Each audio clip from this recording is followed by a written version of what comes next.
प्रिय श्रोता नमस्कार। कार्यक्रम वेद पाठशाला में आपका हार्दिक स्वागत है। इस कार्यक्रम में हम परमेश्वर के वचन का विस्तार पूर्वक अध्ययन किया करते हैं, जो आपकी आत्मिक उन्नति के लिए लाभदायक सिद्ध होगा।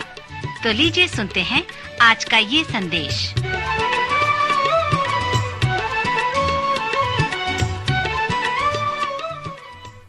प्रिय मित्र, कौन परमेश्वर से प्रेम रखता है? मसीह के अनेक जीवन लिखे गए हैं और प्रारंभिक चेलों द्वारा लिखे गए हैं, जो आज हमारे लिए उपयोगी हैं। मेरे मन में आया कि इसे प्रारंभ से अंत तक ठीक से जांचा जाए और फिर उस सारांश को आप तक पहुंचा दिया जाए, ताकि वो सत्य आपको निश्चित हो सके। मेरी कहानी एक यहूदी याजक जकरिया से प्रारंभ हुई थी। जब हेरोदेस यहूदिया का राजा था, उस समय वह वहां पर था। लुका, जो एक अच्छा वैद्य व इतिहासकार था, उसने इस तरह से अपने सुसमाचार को प्रारंभ करता है। हमारे प्रथम चरण में हमने देखा कि लुका ने यीशु मसीह के सेवकाई को प्रस्तुत किया। हमने देखा कि लुका ने यीशु के जीवन व सेवा का ब्यौरा हमें बताया है। उसने हमें कहा है कि यीशु ने अपनी सेवकाई का प्रारंभ अपने कार्य व लक्ष्य की घोषणा करके हमें बताया है। उसके बाद उसने अपने कार्य को प्रमाणित भी किया है और उसे अभ्यास भी किया है। फिर अलग अलग तरह से वह लोगों की ओर मुड़ा और प्रेरित धार्मिक अगुवे और उस चुनौती के प्रयोग से मेरे व आपके लिए भी, जो इस प्रकार है कि क्या तुम मेरे कार्य में सहभागी होना चाहते हो। मैंने पहले चरण में बताया था कि बड़े महान विश्व अगुवों के पास घोषणा पत्र होते हैं, साम्यवादी के पास घोषणा पत्र होते हैं। अनेक वर्ष पहले उन्होंने अपने नीति को बनाया, घोषणा पत्र बनाया, उसे लिखा, पर उसके लिए कोई भी कुछ नहीं कर सका। उसमें लगभग 70 सदस्य थे। लेनिन ने एक छोटा पर्चा लिखा कि क्या करनी चाहिए। उसने उस घोषणा पत्र पर विश्वास किया और संसार की आवश्यकताओं की समस्या को हल करना चाहा। क्या यह अच्छा नहीं होगा कि मसीह के चेले हमारे उस घोषणा पत्र को पढ़ें, अर्थात पवित्र शास्त्र बाइबल को पढ़ें और जगत की आवश्यकताओं को देखें और फिर बैठकर एक छोटा पर्चा को लिखें कि क्या करनी चाहिए। मित्र, क्या यह साधारण सी बात नहीं है कि ईश्वरीय अगुवाई ने चेलों को इस तरह से अपनी योजना में रखा है कि कोई भी चेला किसी दूसरे चेला के लिए पर्चा नहीं लिखता। जिस प्रकार पौलुस ने व्यक्तिगत रूप से मसीह के पास आया और कहा, प्रभु तू क्या चाहता है कि मैं तेरे लिए करूं, उसी प्रकार प्रत्येक चेलों को व्यक्तिगत रूप से मसीह के पास आने की आवश्यकता है। प्रभु यीशु मसीह हमसे प्रत्येक को व्यक्तिगत रूप से उस प्रश्न का उत्तर देते हैं। मसीह के कार्य व सेवा को पूरा करने के लिए पवित्र आत्मा आपके जीवन के लिए चुनौती देता है। मैं प्रार्थना कर रहा हूं कि वह आपको चुनौती दे, ताकि आप उस मसीह के, उस जीवित मसीह के साथ सहभागी हो सको और उसके घोषणा को पूरा कर सको।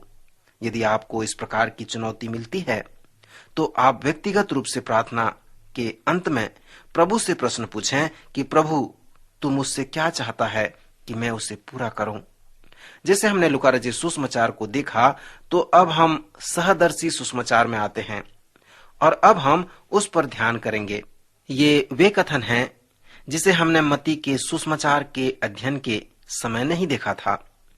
पहली बात, जब हम लुका में आते हैं तो उन कथनों को देखें जो दूसरे सुसमाचार में नहीं पाए जाते हैं।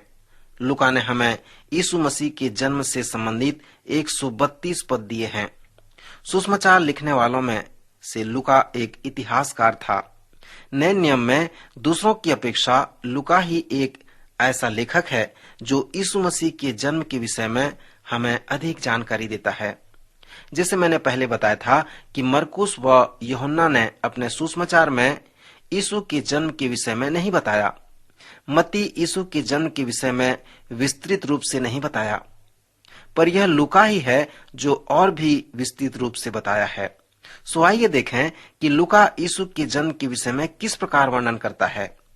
जब हम ऐसा करेंगे तो हम आपको आमंत्रित करेंगे कि आप मसीह के जन्म के विषय को पहले से विचार करें। सब लोग कहेंगे कि आप बड़े दिन के लिए लेन देन का कार्य पहले से करें। सो मैं सोचता हूँ कि यह अच्छा विचार है कि बड़े दिन के विषय को पहले से विचार करें। लूका ने जो 132 पद यीशु के जन्म के विषय में बताया है वह 6 भागों में विभाजित है। ये 6 भाग या अनुच्छेद आपको इस प्रकार बताएंगे। सर्वप्रथम आपके पास लंबे अनुच्छेद हैं जो यूहन्ना बपतिस्मा देने वाले के जन्म के विषय में बताए गए हैं। पुराने नियम के अनेक नबी मसीहा से संबंधित नबी हैं।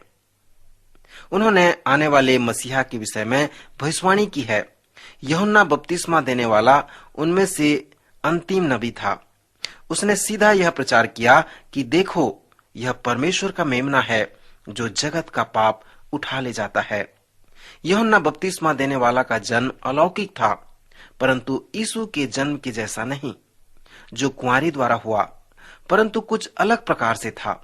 उसे माता पिता बहुत वृद्ध थे। उसके पिता का नाम जकरिया था जो याजक था, और उसके माता का नाम एलिशिबा था। वे दोनों बहुत ही धर्मी थे। वे परमेश्वर की इच्छा व आज्ञा के अनुसार जीवन व्यतीत किया करते थे। मैं विश्वास करता हूँ कि यही उसका चिन्ह है। जब वह मंदिर में धूप जला रहा था, तब प्रभु का एक दूत उसे दिखाई दिया जो जिब्राइल दूत था। उस दूत ने उसे एक ऐसी रोचक बात बताई जो इस प्रकार किसी ने कभी नहीं सुना होगा। उस स्वर्गदूत ने जकरिया से कहा, हे जकरिया, भयभीत न हो, क्योंकि तेरी प्रार्थना सुन ली गई है, और तेरी पत्नी एलिशिबा से तेरे लिए एक पुत्र उत्पन्न होगा, और तू उसका नाम यूहन्ना रखना। वह मसीहा का अंतिम नबी होगा। वह प्रभु के सामने महान होगा और बहुतेरों को प्रभु परमेश्वर की ओर फेर लेगा। जब जकरिया को यह कहा गया, तब उसने उस पर संदेह किया। उसने कहा, यह असंभव है, क्योंकि हम दोनों बूढ़े हैं। स्वर्गदूत ने उससे कहा कि मैं जिब्राइल हूँ जो परमेश्वर के सामने खड़ा रहता हूँ, और मैं तुझसे बातें करने और तुझे यह सुसमाचार सुनाने को भेजा गया हूँ। और देख, जिस दिन तक यह बातें पूरी न हो ले, उस दिन तक तू मौन रहेगा और बोल न सकेगा। इसलिए तूने मेरी बातों की, जो अपने समय पर पूरी होंगी, प्रतीति न की। लोग जकरिया की बाट देखते रहे और अचंभा करने लगे कि उसे मंदिर में ऐसी देर क्यों हुई है। जब वह बाहर आया तो वह बोल न सका। सो वे जान गए कि उसने मंदिर में कोई दर्शन पाया है, और वह उनसे संकेत करता रहा और गूंगा बना रहा। कितनी दुख की बात है यह। एक याजक जिसके पास लोगों के लिए एक महान संदेश है, परंतु वह बातें नहीं कर सकता है। अविश्वास ने उसे गूंगा बना दिया है। मित्र, आज भी यह अविश्वास अनेक सेवकों को जो अच्छा समाचार सुनाना चाहते हैं, उन्हें गूंगा बना देता है। फिर जिब्राइल स्वर्गदूत कुंवारी मरियम के पास जाता है। वह कुंवारी जवान होती है। स्वर्गदूत उसके पास आकर वही बात कहता है जो उसने जकरिया को कहा था कि परमेश्वर मनुष्य बनने जा रहा है। आनंद और जय तेरी हो, जिस पर ईश्वर का अनुग्रह हुआ है। प्रभु तेरे साथ है, तू स्त्रियों में धन्य है।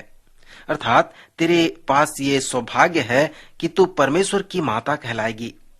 मरियम यहाँ पर उस याजक की तरह अविश्वास नहीं की, परंतु उस वचन से वह घबरा गई और सोचने लगी कि यह किस प्रकार का अभिवादन है। फिर वह प्रश्न पूछती है कि यह क्यों कर होगा, मैं तो पुरुष को जानती ही नहीं। यहाँ पर मरियम अविश्वास तो नहीं की, परंतु उसने स्वर्गदूत के संदेश पर प्रतीति की। याजक ने प्रतीति न की और वह गूंगा हो गया। मरियम ने प्रतीति की, और जब वह एलिशिबा के पास गई, जो अभी 6 महीने से गर्भवती थी, वह पवित्र आत्मा से परिपूर्ण थी, और उसने मरियम से कहा, क्योंकि तूने परमेश्वर पर प्रतीति की, इसलिए यह महान व अद्भुत कार्य तेरे साथ हो रहा है। उसने कहा, धन्य है वह जिसने विश्वास किया कि जो बातें प्रभु की ओर से उससे कही गई वे पूरी होंगी। तब मरियम ने कहा, मेरा प्राण प्रभु की बड़ाई करता है।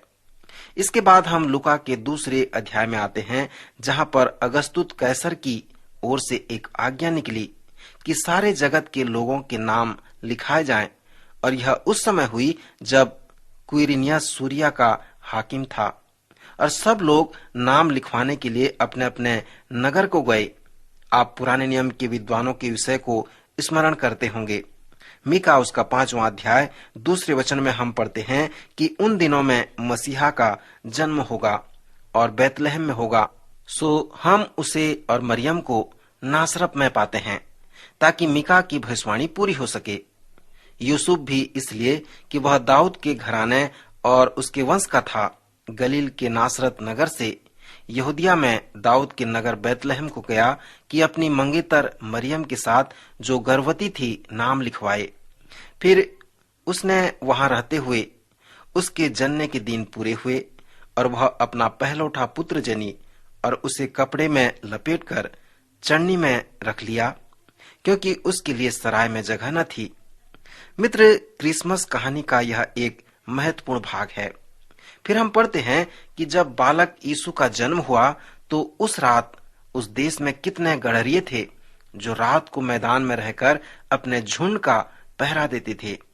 और प्रभु का एक दूत उनके पास आ खड़ा हुआ, और प्रभु का तेज उनके चारों ओर चमका, और वे बहुत डर गए। तब स्वर्गदूत ने उनसे कहा, डरो मत, क्योंकि देखो, मैं तुम्हें बड़े आनंद का सुसमाचार सुनाता हूँ, जो सब लोगों के लिए होगा, कि आज दाऊद के नगर में तुम्हारे लिए एक उद्धारकर्ता जन्मा है, और यही मसीह प्रभु है। और इसका तुम्हारे लिए यह पता है कि तुम एक बालक को कपड़े में लिपटा हुआ और चढ़नी में पड़ा पाओगे। यह संदेश एक महान सुसमाचार संदेश था, आनंद का संदेश था, उद्धार का संदेश था, और जो सब लोगों के लिए था, कि सब लोगों के उद्धार के लिए उद्धारकर्ता यीशु का जन्म हुआ है। मसीहियत किसी विशेष देश का नहीं है, परंतु वह संपूर्ण जगत के लिए है, और संपूर्ण जगत के लोगों के लिए है।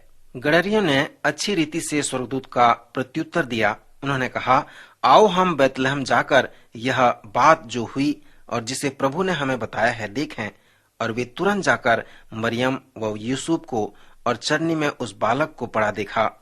इन्हें देखकर उन्होंने वह बात जो इस बालक के विषय में उनसे कही गई थी प्रकट हुई, और सब सुनने वालों ने उन बातों से जो गडरियों ने उनसे कही आश्चर्य किया, और गडरिये जैसा उसने कहा गया था वैसा ही सब सुनकर और देखकर परमेश्वर की महिमा और स्तुति करते हुए लौट गए। श्रोता, आज के अध्ययन अंत में मैं आपसे एक प्रश्न पूछना चाहता हूँ। क्या आप क्रिसमस के सुसमाचार पर विश्वास करते हैं? यदि आप विश्वास करते हैं जैसे चरवाहों ने किया, तो क्या आप किसी दूसरे को उस सुसमाचार को बताते हैं? यदि नहीं, तो अवश्य बताएं। ये उद्धार व शांति के सुसमाचार है। प्रभु इन वचनों द्वारा आपको आशीष दे। अभी आप सुन रहे थे कार्यक्रम वेद पाठशाला। श्रोता, हमें विश्वास है कि इस कार्यक्रम के द्वारा आपको आशीष मिली है। यदि इस कार्यक्रम के विषय में अधिक जानकारी प्राप्त करना चाहते हैं या बाइबल अध्ययन से संबंधित कोई प्रश्न हमसे पूछना चाहते हैं, तो आप हमें इस पते पर लिखें। हमारा पता है कार्यक्रम Ved Pathshala, Vishwavani, post box number 731, Faridabad 7, Haryana. पता एक बार फिर से सुन लीजिए। कार्यक्रम Ved Pathshala, Vishwavani, post box number 731, Faridabad 7, Haryana. तो इसी के साथ आज के कार्यक्रम का समय यहीं पर समाप्त होता है। अगले कार्यक्रम में आपसे फिर भेंट होगी। तब तक के लिए हमें आज्ञा दीजिए। नमस्कार।